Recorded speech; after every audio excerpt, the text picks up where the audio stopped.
1 tahun selepas memakai parfum ini, Chanel Allure Homme Sport Eau Extreme, adakah ia satu pembelian berbaloi ataupun sia-sia? Mari kita kupas kenapa saya gelar parfum ini parfum yang paling hampir dengan sempurna.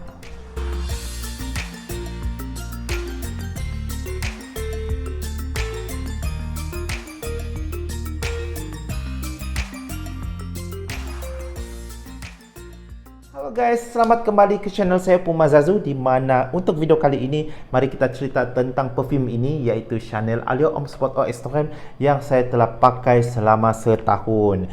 Jadi kepada anda di luar sana, untuk pengetahuan anda, saya beli parfum ini sebagai birthday treat untuk diri saya pada tahun lepas, iaitu 2021, dan dalam masa seminggu lagi usia parfum ini dalam tangan saya adalah akan mencapai setahun lah. Jadi dalam masa setahun, apa yang saya dapat dengan memakai parfum ini? Adakah ia satu investment yang berjaya ataupun tidak? Kepada anda yang sudah biasa dengan parfum Chanel, lebih-lebih lagi parfum ini, anda sedang membawa parfum ini adalah satu flanker kepada original Allure Homme Sport yang lebih bersifat citrus dan fresh.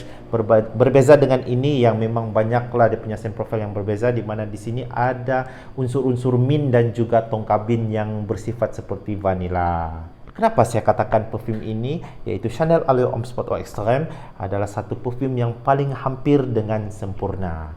Oke guys, dia terlalu banyak kebaikan dengan parfum ini semenjak saya pakai pada tahun lepas sehinggalah sekarang, dan kebanyakan yang sisi positif yang ada pada parfum ini sebenarnya terdapat juga pada parfum lain.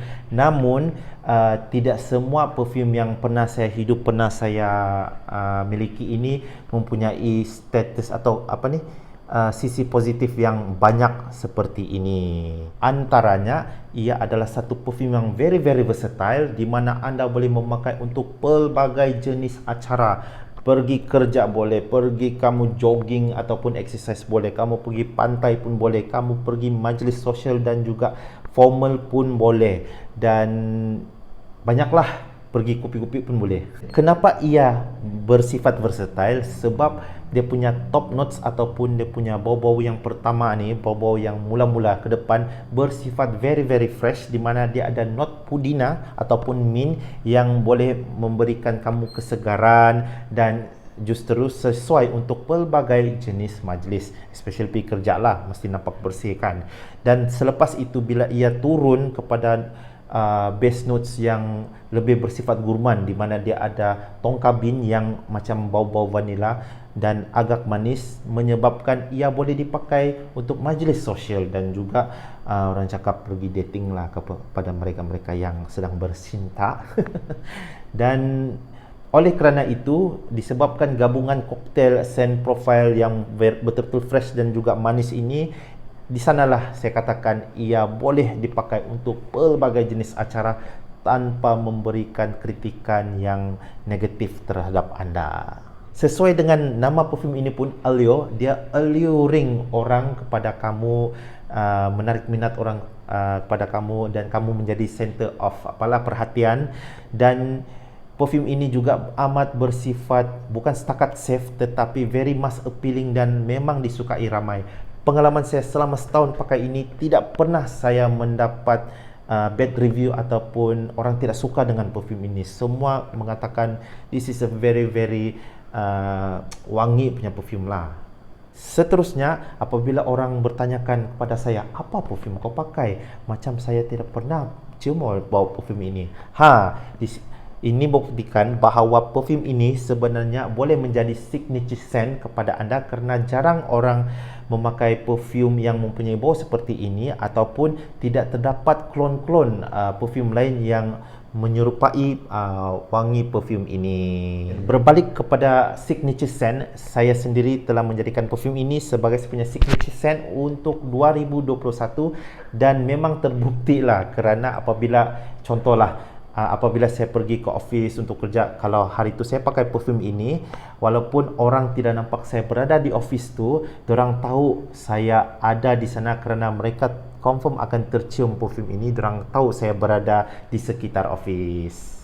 Terlanjur bercerita tentang suasana di office ni, Salah satu juga dia punya kelebihan adalah dia mempunyai projection dan juga performance yang amat bagus, di mana siach ataupun sentral yang dia tinggalkan amat bagus, dan orang boleh tahu saya pernah berada di tempat itu kerana sentral yang ditinggalkan oleh perfume ini dia lingers dalam persekitaran dalam masa yang agak lama. Dalam 5 minit anda boleh mencium lagi perfume ini walaupun saya tidak berada di tempat itu. Projection yang diberikan oleh perfume ini juga amat bismut lah. Kadang-kadang saya pakai begini kan, dalam 3 meter 4 meter orang boleh hidup perfume itu. Memang power kuat dan tidak mengganggu mereka. Walaupun begitu kuat projection, tapi disebabkan perfume ini mass appealing, ia tidak mengganggu dorang lah. Mereka lagi suka dengan bau perfume itu. Dan begitulah sedikit sebanyak kelebihan yang boleh kita dapati dengan perfume ini. Memang banyak kelebihan dia. Saya memang syorkan anda beli. Namun begitu, itu baru kelebihan. Tapi sebenarnya dia juga mempunyai kelemahan. That's why saya katakan perfume ini paling hampir dengan sempurna. Tapi dia tetap tidak sempurna, kerana dia ada jugalah terdapat beberapa keburukan tentang perfume ini. Ada side back dia sedikit. Alright, side back yang pertama tentang perfume ini dari Chanel ini adalah sudah tentu harganya yang agak pricey, di mana satu perfume yang ini yang saya beli sendiri di butik Chanel berharga RM490 untuk 100 ml. Quite mahal actually. Dan dengan price tag dia yang agak mahal ini, dia punya performance dari segi longevity pun ada agak kurang sikit, di mana maksimum saya pernah dapat pakai ini ketika waktu malam pun dalam 7 atau 8 jam sahaja. Tapi kalau kamu pakai siang lagi lah dia perform agak kurang bagus jugalah. Dalam masa 7 jam begitu mungkin dia sudah jadi skin scent. Kamu masih boleh hidup, tapi tidak sudah kuat seperti mana dia project pada early 30 minutes ataupun 40 minutes. Sebab ketiga, dia punya kelemahan ketiga ini disebabkan populariti perfume ini didorong lagi dengan harga dia yang agak mahal, menyebabkan ada pihak yang tidak bertanggungjawab cuba untuk meniru perfume ini dan mengeluarkan jenama palsu yang boleh didapati di kebanyakan online shop. Dan selalunya harga yang mereka tawarkan kadang-kadang tidak masuk akal, dalam 170, 180. Pada anda yang ingin tahu, Chanel, syarikat Chanel sendiri dia regulate dia punya harga tanpa ada orang ketiga untuk bagi harga perfume mereka. So sekiranya harga itu 490 untuk macam ni, memang itulah harga seluruh tempat. Discounters pun tidak ada harga yang murah daripada itu. Apatah lagi yang penjual-penjual sindiket jual perfume palsu ni, dorang letak pula harga yang betul-betul tidak masuk akal. Bawah 200, mana boleh kamu dapat dengan harga begitu. Dan sampai sini sajalah review saya setelah setahun saya memakai perfume ini.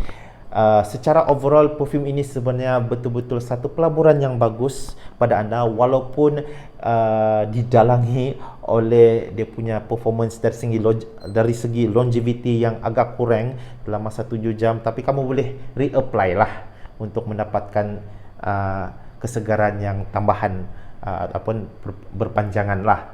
So pada anda yang berhajat ingin membeli perfume ini, saya syorkan terus beli sahaja di butik-butik Chanel untuk mengelakkan anda ditipu. Sekarang memang banyak sudah sindiket yang pandai menipu. Diorang cakap ini defect lah, ini harga kilang lah, ini harga tester lah, padahal sebenarnya memang semua itu memang bohong-bohong belaka.